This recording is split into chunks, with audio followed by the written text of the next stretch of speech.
اور اسی میں انہوں نے پھر دعا مانگی تو اللہ تعالیٰ نے ان کو شفا عطا فرمائی۔ لیکن کیا تفصیلات تھیں اس کی، کچھ اس کی تفصیل آئی ہے تاریخی روایات میں کہ حضرت ایوب علیہ السلام یہ تقریباً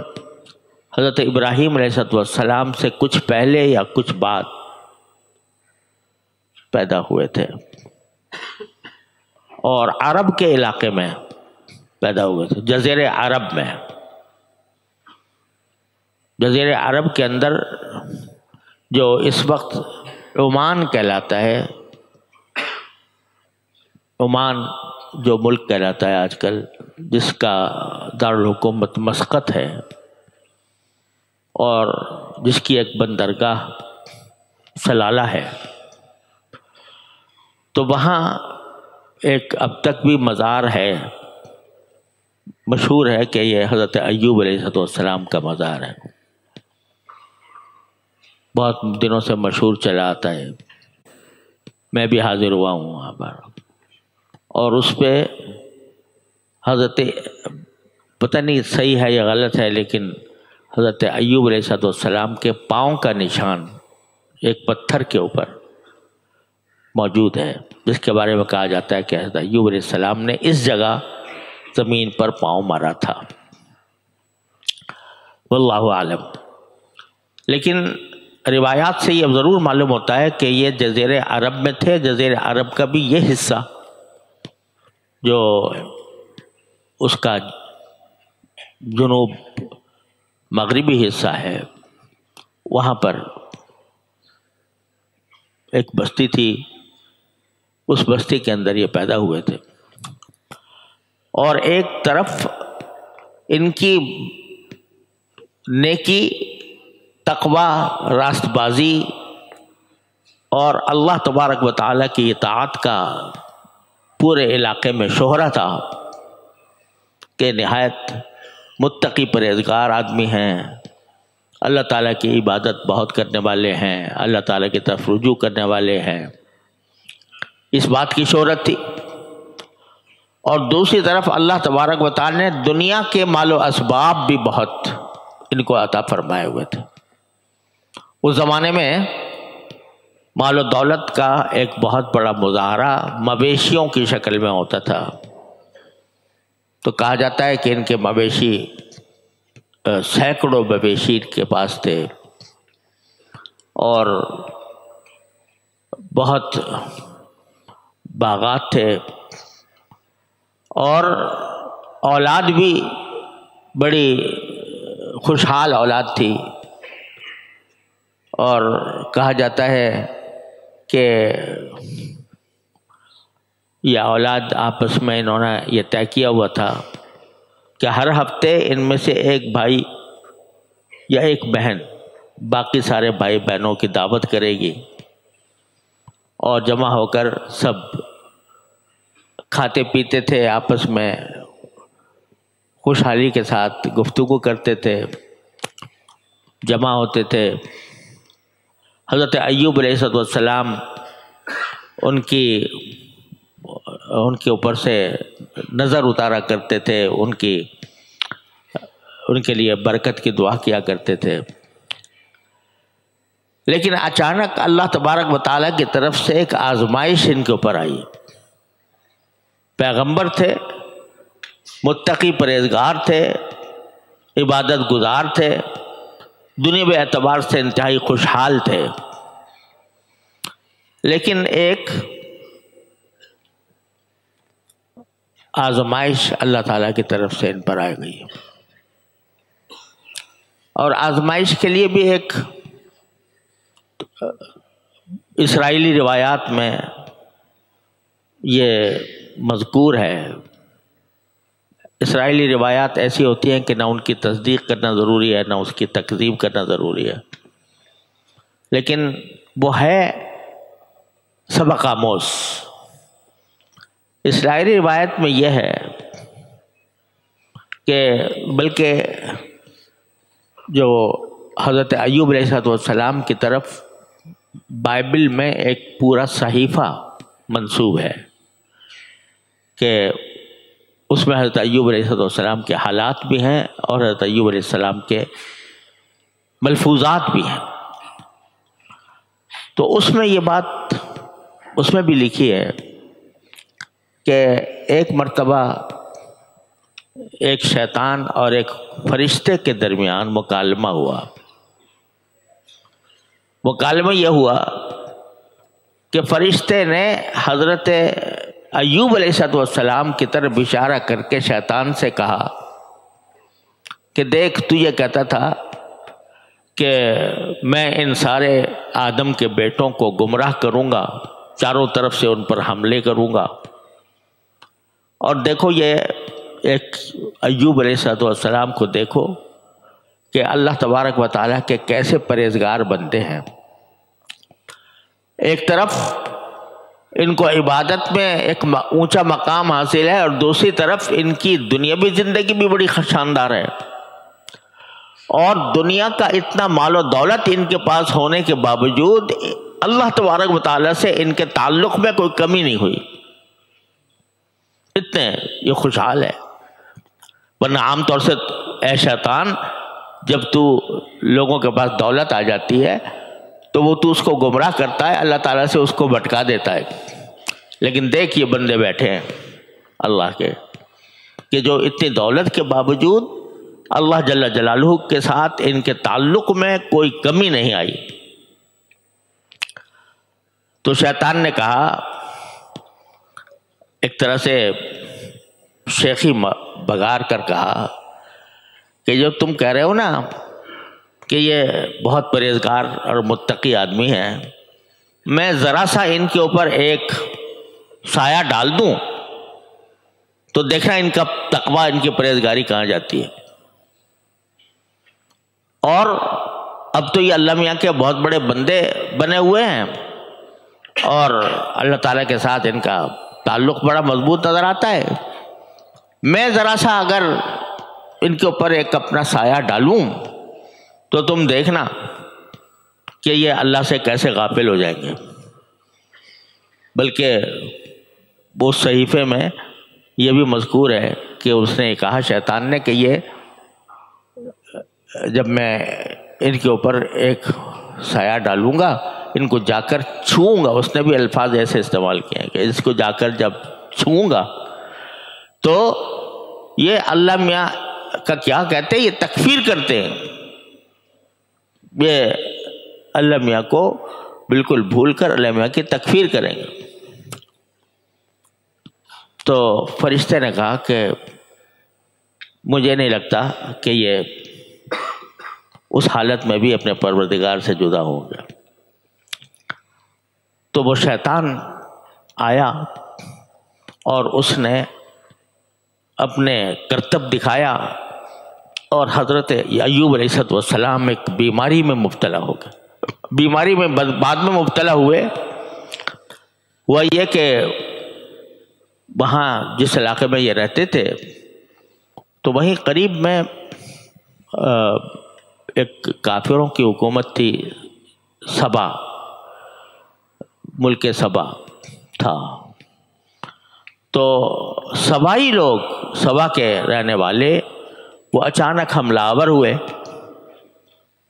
حضرت ایوب علیہ السلام کے بستی پر، اور ان کے جتنے جانور تھے، جتنے مویشی تھے، وہ سب اٹھا کے لے گئے. بلکہ اس مصیبت پر بھی اللہ تبارک و تعالیٰ کے ساتھ ان کا تعلق وہی برقرار رہا جو پہلے تھا. تو اس موقع پر فرشتے نے اس شیطان سے کہا کہ دیکھو تم نے جا کر ان کی اولاد کو بھی ختم کر دیا، ان کا مال بھی سارا لوٹ لیا گیا، پھر بھی دیکھو یہ کس طرح صبر کی تصویر بنے ہوئے ہیں. تم یہ کہتے تھے کہ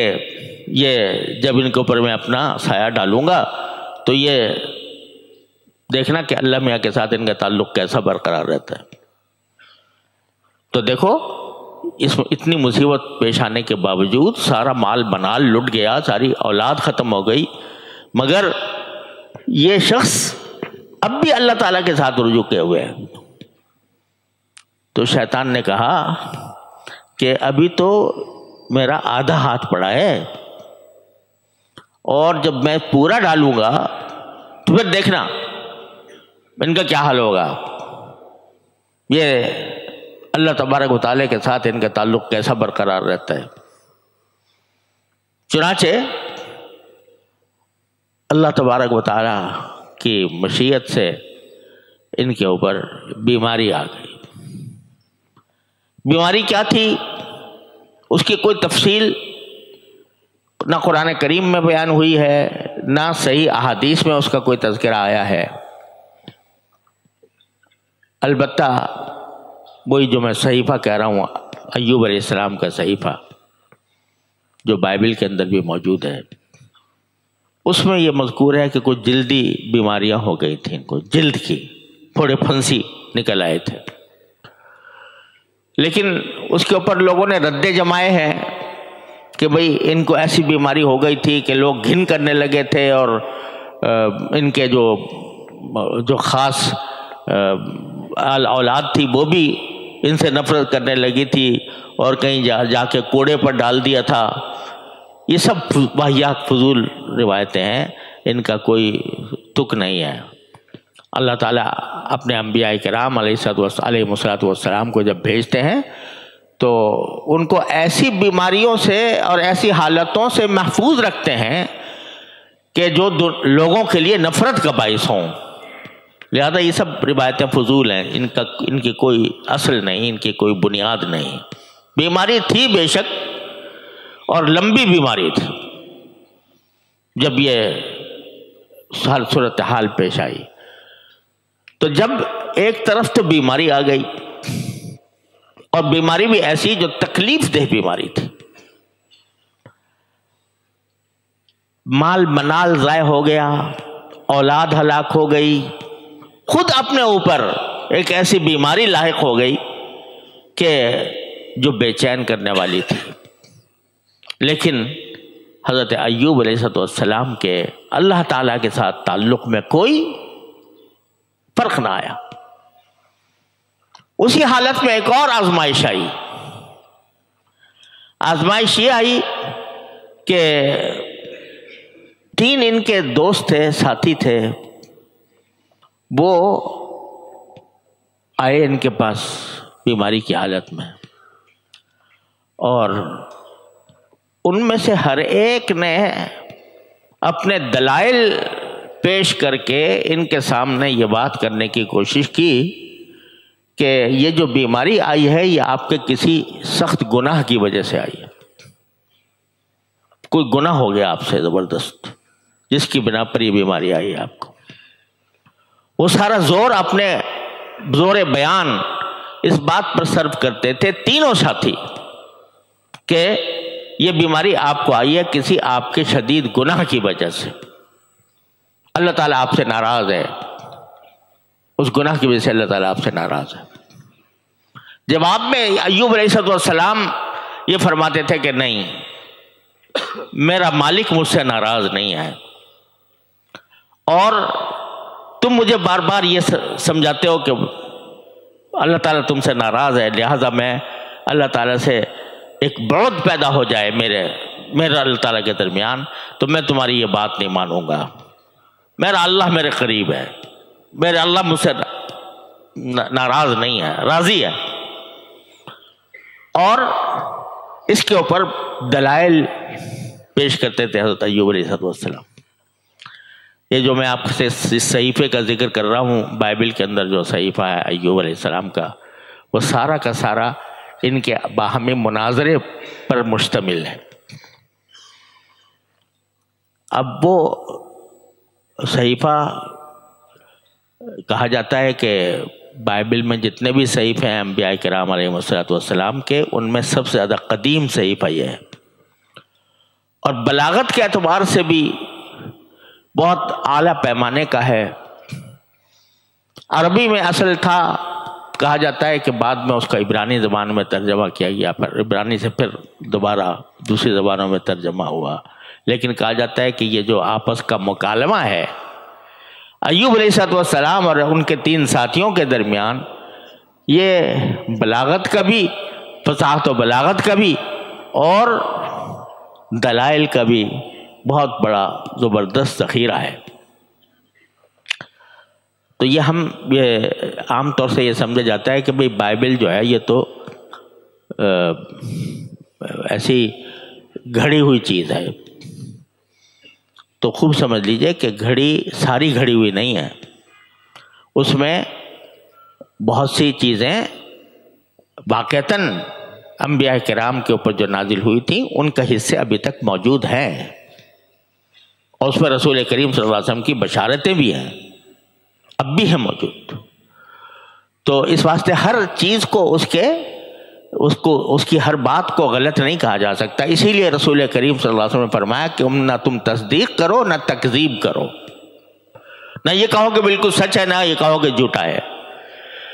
تو بعض اوقات بعض میں بڑی حکمت کی باتیں بھی ہیں، اور وہ حکمت کی باتیں بعض اوقات نظر آتا ہے کہ ان میں سے ایک نور نکلتا ہوا محسوس ہوتا ہے جو اللہ تعالیٰ نے اپنے انبیاء کرام کے اوپر نازل کیا۔ تو اس میں بھی بہرحال یہ جو مناظرہ ہے سارا لمبا چوڑا، آپ اندازہ کیجئے ایک آدمی بیماری میں مبتلا ہے، اولاد اس کی ساری ہلاک ہو چکی ہے اور سارا مال اس کا ختم ہو چکا ہے، بیماری ایسی لگ گئی ہے کہ ہر وقت تکلیف میں ہے انسان، اور اس وقت میں آ کے لوگ مناظرہ کر رہے ہیں کہ بھئی یہ تمہاری گناہوں کی سزا ہے، اللہ میاں ناراض ہے تم سے، اور اس کے جواب میں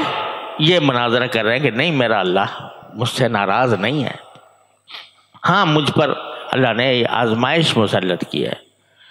اور اس آزمائش میں مجھے صبر سے کام لینا چاہیے، اور جب میں صبر سے کام لوں گا تو میرا مولا ضرور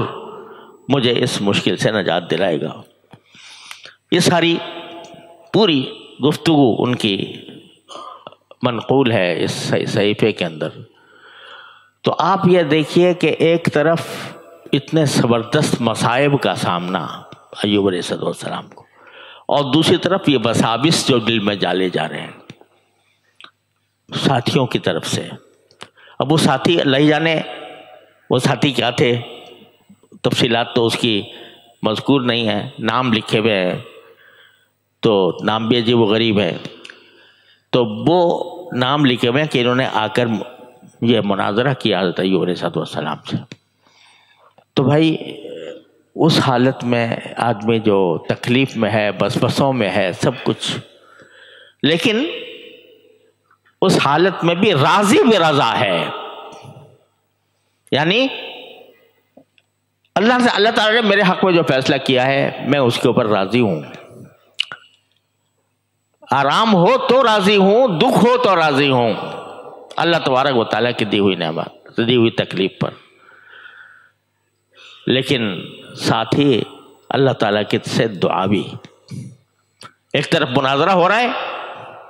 اور پھر چلتے جب اس مناظرے کا اختتام ہوا